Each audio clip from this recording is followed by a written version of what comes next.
These little closures right here are on springs, so I don't think that's actually stuck. Well, we got a good burn down, but man, what a planting disaster.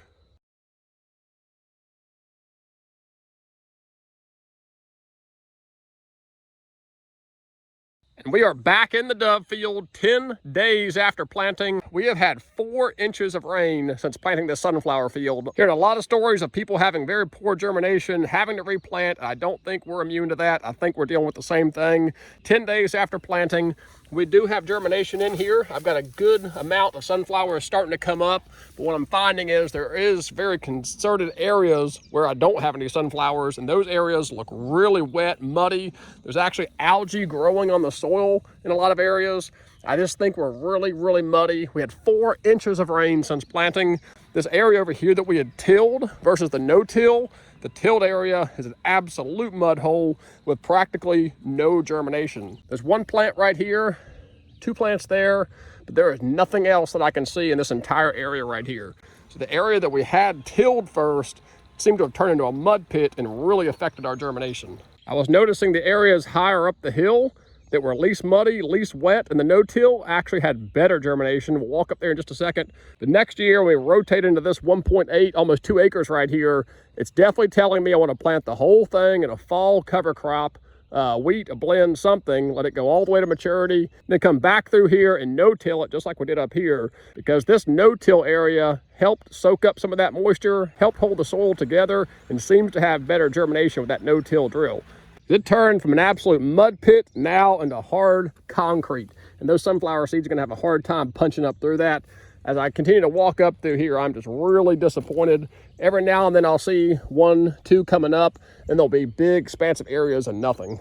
It's pretty obvious the areas that got hit and got missed. There's a swath right here that I clearly missed with the boom, and you see what the field would otherwise look like, thick with grasses and oats and clovers and things. So this definitely got missed right here. But the nice thing about a clear field sunflower is I can come back in here and post-spray this field with Amazomox, clethodim, and hopefully knock out all the rest of this stuff. So I'm not too worried about this little island of stuff that got missed. Our sunflowers seem to be doing a little bit better. We've got a plant, and that kind of holds true. So it seems the area that was true no-till was less muddy, less wet, and we seem to have a little bit better germination up here. So this first year is certainly going to be a little bit sloppy. Again, rain entirely out of our control. We had 2 inches of rain before we planted and 4 inches of rain after we planted. So we got a mud pit out here and poor germination from what I can tell. But I'm gonna come in here and re-drill pretty much this whole field. I've got 10 pounds of seed. And what I'm gonna do is actually straddle each row so that what is here remains. And then what we're gonna come back in here and do is straddle it and hopefully plant 2 new rows on either side of it. Because the planter is still hooked up to the big tractor, it's actually super easy. I'm just gonna dump 5 pounds of seed in each hopper, come back through here, and I think we'll actually be in better shape. 7 days of dry weather coming. We've got soil moisture. This might just be what we need to save this field. It's a little bit late, but we don't really have any other options. The millet field, well, that's a whole other ball game. Millet's doing what millet does best. It is germinating like crazy in here. It is loving all the soil moisture. Millet is very, very forgiving. Like I said, we came in here and just top-sowed all this millet.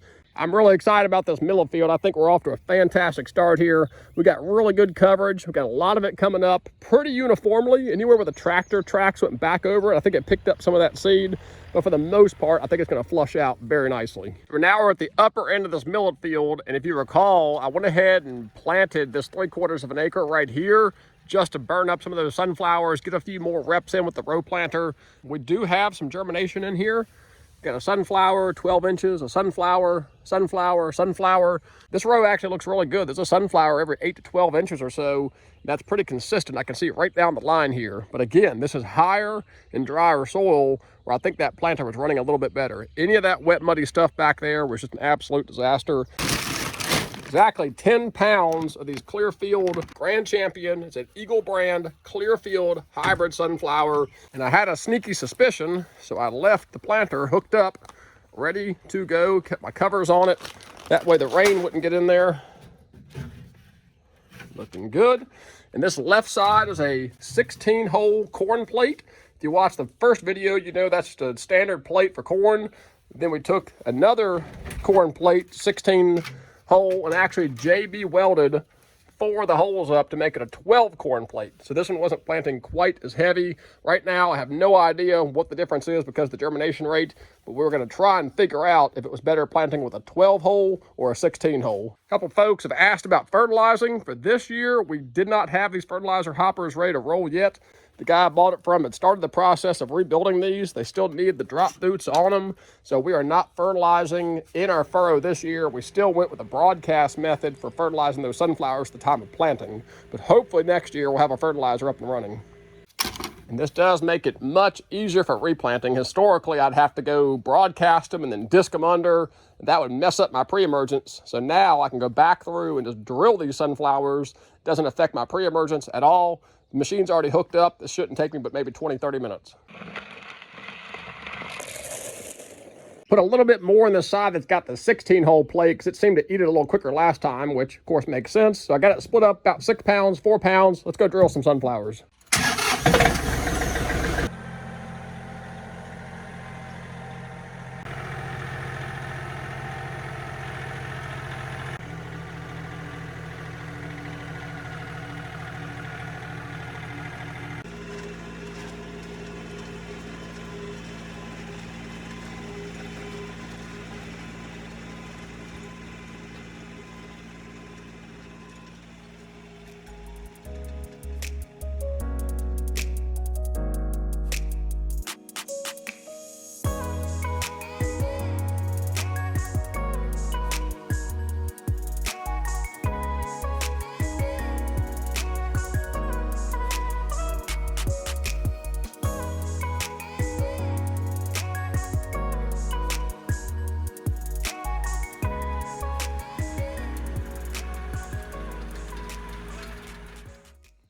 Just went down and back. Let's see what we're looking like here.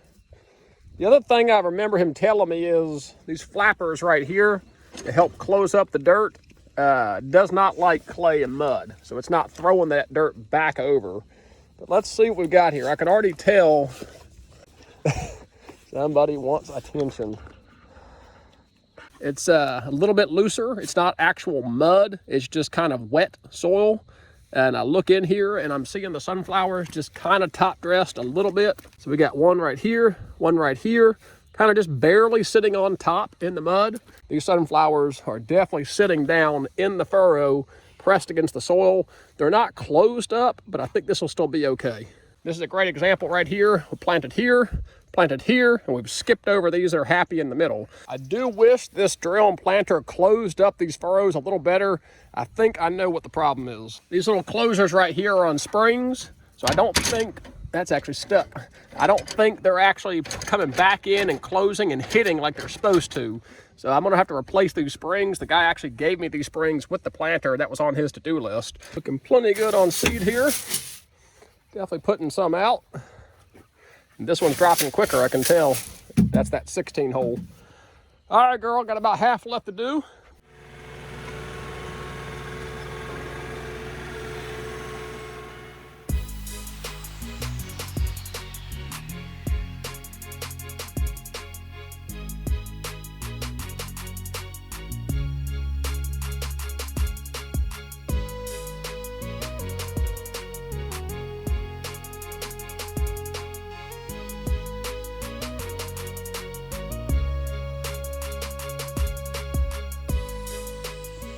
Exactly 28 minutes to replant this whole field. One pass, that row planter just paid for itself. I was able to come in here, replant without having a disc and destroy what was here growing. I also didn't mess up my pre-emergence. So that planter just paid for itself big time.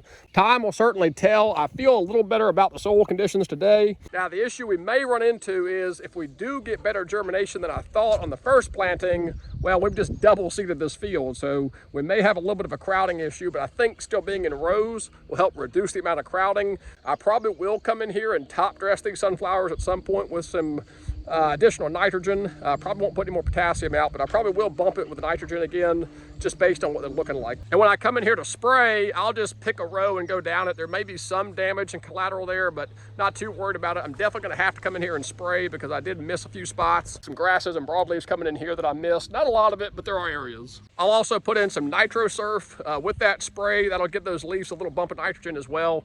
So we will be back in this field at least 2 more times, I am sure, between broadcasting and top top dressing some fertilizer and doing our post-emergent spraying. I certainly did not plan to have to replant that field, but that's the cards we were dealt, so we rolled with them. 2 inches of rain before planting and then 4 inches of rain after planting. It was just a muddy mess. I really think it messed up germination. We did get germination, but not exactly what I wanted to see. So having that 2-row planter made quick work of it. Just went back there and drilled about 5 or 6 pounds back into it, alternating rows. I'm feeling really optimistic. As always, I really appreciate you guys watching. Until the next video, God bless and take care.